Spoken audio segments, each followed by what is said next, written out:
এই নূপুর, তোর কাছে মরিচ হবে? আমার মরিচগুলো শেষ হয়ে গেছে।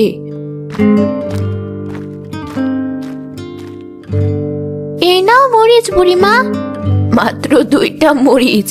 এই মরিচ দিয়ে তো ভাতই চাল লাগবে না। তুই তো জানিসই মরিচ ছাড়া আমি ভাত খেতে পারি না। আর তো নেই বুড়িমা, একদিন হয়তো দেখা যাবে এই এলাকার সব মরিচ তুমি একাই শেষ করে ফেলেছো।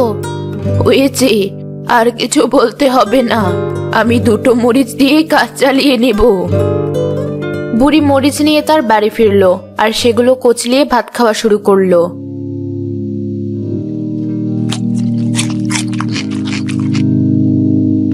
মা, তোমার জন্য তো তরকারি রেঁধেছি, তুমি কোথা থেকে শুধু 2টো মরিচ এনে ভাত খাচ্ছ? ওসব ঝাল ছাড়া তরকারি আমার ভালো লাগে না। তার থেকে মরিচ দিয়ে ডলে ভাত খেলেই তৃপ্তি পাই আমি। তোমার জন্য তরকারিতে বেশি মরিচ দিলে তো আমরা কেউ আর তরকারি খেতে পারি না, মরিচও সব তাড়াতাড়ি শেষ হয়ে যায়। থাক, তোদের আর কষ্ট করতে হবে না। আমার মরিচ খাওয়ার ইচ্ছা আমি নিজেই পূরণ করব। আজই আমি বাজারে থেকে মরিচ গাছ কিনে নিয়ে এসে বাড়ির সামনে লাগাবো।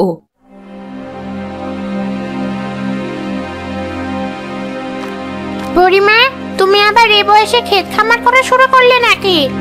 আমি একটু বেশি মরিচ খাই বলে সবার নাকি অসুবিধা হয়, তাই নিজের মরিচের ব্যবস্থা নিজেই করছি। ঠিক আছে, করো। পারলে আমাদেরকেও কয়টা মরিচ দিও। দেখি, নিজের যদি কম না পড়ে তখন তোদের সবাইকে দেব। দেখতে দেখতে বুড়ির মরিচ গাছগুলো বড় হয়ে গেল আর অনেক মরিচ ধরলো। বুড়ি গাছ থেকে মরিচ তুলে এনে সেগুলো তার বাড়িতে রাখলো।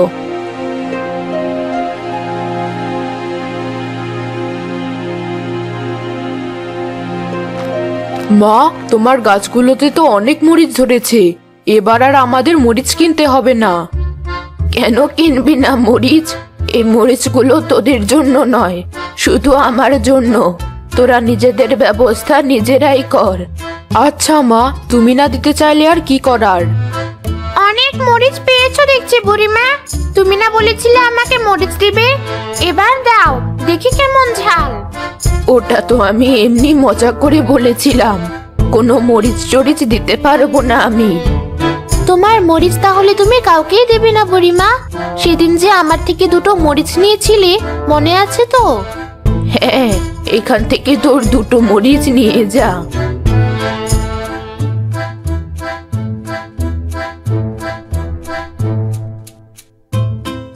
মরিচটাতে একটা কামড় দিয়ে দেখি তো কেমন ঝাল।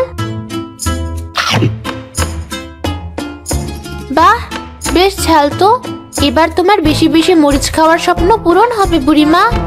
আচ্ছা মা, আমি তরকারি রাঁধতে গেলাম। আমার জন্য ভাত ছাড়া আর কিছু রাঁধিস না। আমার তরকারি আজ আমি নিজেই রাঁধবো। ঠিক আছে, আমি তোমাকে কিছু কাঁচা সবজি আর মাছ দিয়ে যাচ্ছি। দিয়ে যা, আমি মরিচগুলো কেটে রাখি। এই নাও মা, তোমার সবজি। একটা তরকারিতে এতগুলো মরিচ দিবি তুমি? হ্যাঁ দেব, তাতে তোর কি? তোকে তো আর খেতে হবে না এসব। তোমার তো পেট খারাপ করবে মা। কিছুই হবে না আমার, সর সামনে থেকে। আমার তরকারিটা রাখতে দে। মা, নানি কোথায়? আমাদের সাথে খাবে না আজ? না, তোর নানির কাছে আমাদের তরকারি ঝাল লাগে না, তাই সে নিজের মতো বেশি করে মরিচ দিয়ে তরকারি রেঁধে খাচ্ছে। বলো কি? তাহলে তো খাওয়া শেষে নানির কাছে যেতে হয় একবার। নানির তরকারিটাও একটু খেয়ে দেখবো কেমন লাগে। যাক, অবশেষে তরকারিটা রাধা শেষ হলো। নানি, তোমার তরকারি রাধা শেষ? বেশ সুন্দর সুবাস তো। আমি একটু খেয়ে দেখি কেমন হয়েছে। এই নে, 1 চামচ খেয়ে দেখ আগে। এত ঝাল? তাড়াতাড়ি পানি দাও নানি। এই নে, জানি তো আমার তরকারি খেতে পারবি না তোরা। কানে ধরলাম, আর যদি কোনোদিন তোমার তরকারি খেতে চেয়েছি। না চাইলেই ভালো। এবার আমি শান্তিতে আমার বেশি মরিচ দেওয়া ঝাল তরকারি খেতে পারবো। তোমার যা মন চাই করো, আমি বাইরে খেলতে গেলাম। বুড়ি খাওয়া শেষে মরিচগুলো গুনে তার পুটলিতে রাখলো। সে বিকেলে ঘুমের মধ্যে স্বপ্নে দেখলো সে এক বিশাল আকারের মরিচের উপর বসে আছে, আর তার আশেপাশে ছোট ছোট অনেক মরিচের বৃষ্টি পড়ছে। দেখ সবাই, আমি কতগুলো বড়ই পেড়ে নিয়ে এসেছি তোদের জন্য। এগুলো ভর্তা করে খেলে অনেক মজা লাগবে। ঠিক বলেছিস। দাঁড়া, আমি তাহলে আমার বাড়ি থেকে নুন নিয়ে আসি। আমি ধনেপাতা নিয়ে আসি। আমি সরিষার তেল আর চিনি নিয়ে এখনই হাজির হচ্ছি। মরিচ ছাড়া তো আর কিছু বাকি নেই। আমি তাহলে মরিচই নিয়ে আসি। ঠিক আছে, সবাই তাড়াতাড়ি এগুলো নিয়ে এসে এখানে হাজির হও। পরে কারো ভাগে কম পড়লে কিন্তু আমাকে দোষ দিতে পারবে না। বাড়িতে তো এলাম, কিন্তু মরিচ তো দেখছি কম। এগুলো নিয়ে গেলে তো মা আবার পরে বকবে। এক কাজ করি, নানির ঘরে যাই। কত বড় মরিচ! এই পুরো মরিচটা আমি একাই খাবো। ঘুমের মধ্যেও নানি মরিচ মরিচ করছে। মরিচেরই স্বপ্ন দেখছে হয়তো। ওই তো নানির মরিচের পোটলাটা, ওখান থেকে কয়টা মরিচ নিয়ে যায়।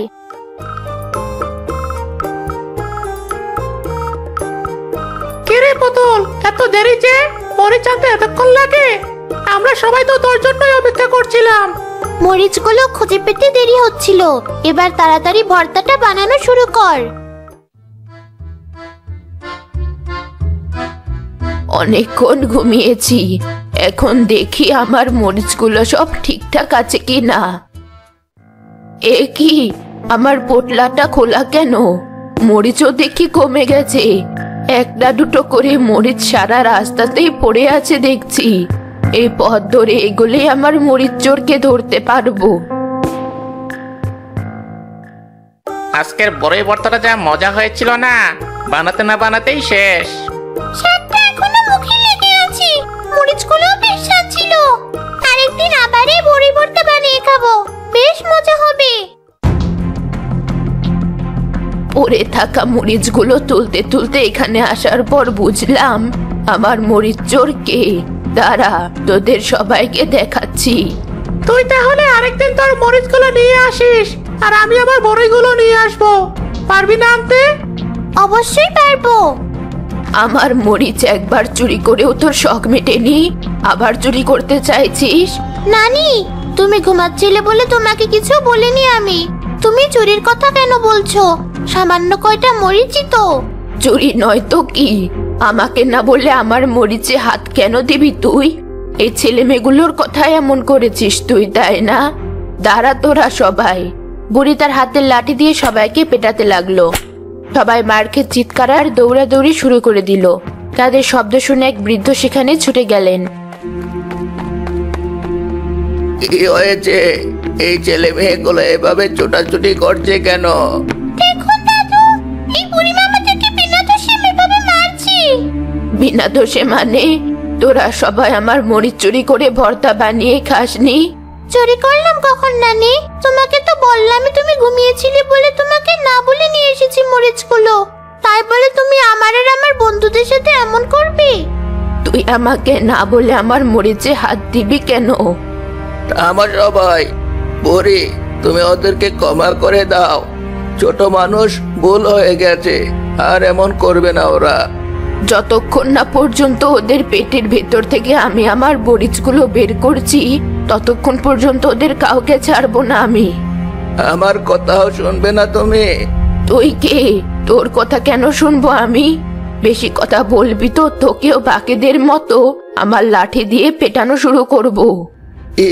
এত বড় সাহস তোর? আমাকে এসব বলিস? তুই জানিস আমার আসল পরিচয় কি? বেশি মরিচ খেতে খেতে তোর অন্তর মরিচের মতো জাল হয়ে গেছে। বুঝেছি, এখন সর আমার সামনে থেকে। তোকে আমি অভিশাপ দিলাম, যেই মরিচের নেশায় তুই ভূত হয়ে আছিস, সেই মরিচই একদিন তোর কাল হয়ে দাঁড়াবে। এই কথা বলে বৃদ্ধ বুড়ির কপালে একটা টোকা দিল। বুড়ি জ্ঞান হারালো।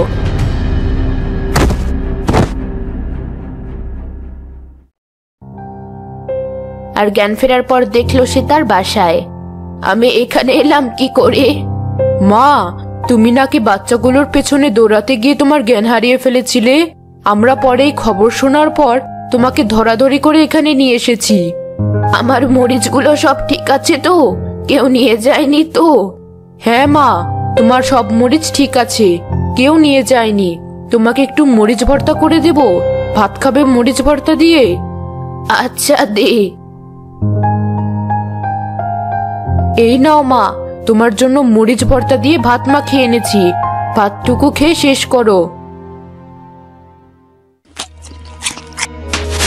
মুখ পুড়ে গেল আমার, আমাকে একটু পানি দে। এই মরিচ এত ঝাল কেন? এই নাও পানি। কি হলো মা, তুমি এভাবে এত জোরে চিৎকার দিয়ে উঠলে কেন? এত ঝাল, মনে হলো কেউ আমার জিহ্বায় আগুন ধরিয়ে দিয়েছে। কিন্তু মা, তুমি তো সব সময় বেশি ঝালই পছন্দ করো। না, এত ঝাল আমার পক্ষে খাওয়া সম্ভব না। তুই তোর ঘর থেকে আমাকে একটু তরকারি এনে দে, আমি ওটাই খাবো।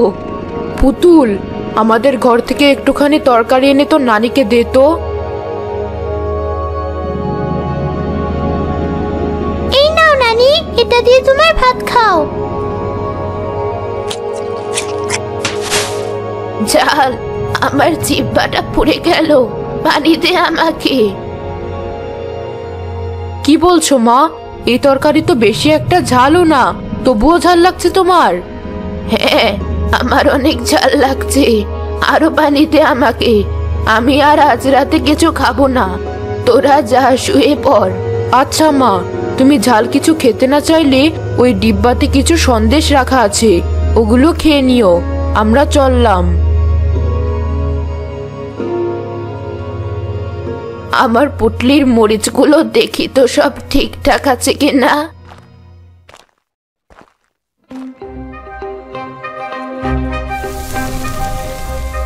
মরিচের পুটলিতে হাত দেওয়ার সাথে সাথে আমার হাত এমন লাল হয়ে গেল কেন?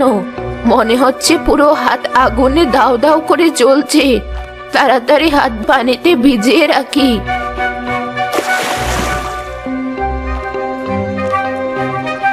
বুড়ি হাত ঠান্ডা করে ঘুমাতে যাওয়ার পর স্বপ্নে দেখলো কতগুলো আগুনে জ্বলতে থাকা মরিচ তাকে ধাওয়া করছে। তোমরা আমার সাথে এমন করছো কেন? তোমরা তো আমার অনেক প্রিয় ছিলে। কিন্তু তুই আমাদের অপ্রিয় হয়ে গেছিস, আমাদের জন্য তুই সবার সাথে খারাপ ব্যবহার করেছিস, তাই আমরা তোকে শাস্তি দিচ্ছি। আমি আর এমন করব না, তোমরা আমাকে এভাবে শাস্তি দিও না।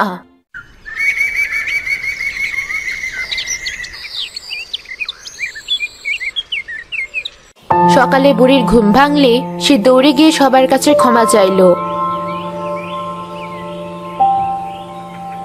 আমরা তোমাকে ক্ষমা করে দিয়েছি মা, এই নাও, এই ঝাল তরকারিটুকু খাও, তোমার জন্য রেঁধেছি। কিন্তু কাল রাতের মতো যদি আবার ঝাল লাগে? কিছুই হবে না, কারণ এখন তো আমরা তোমাকে ক্ষমা করে দিয়েছি।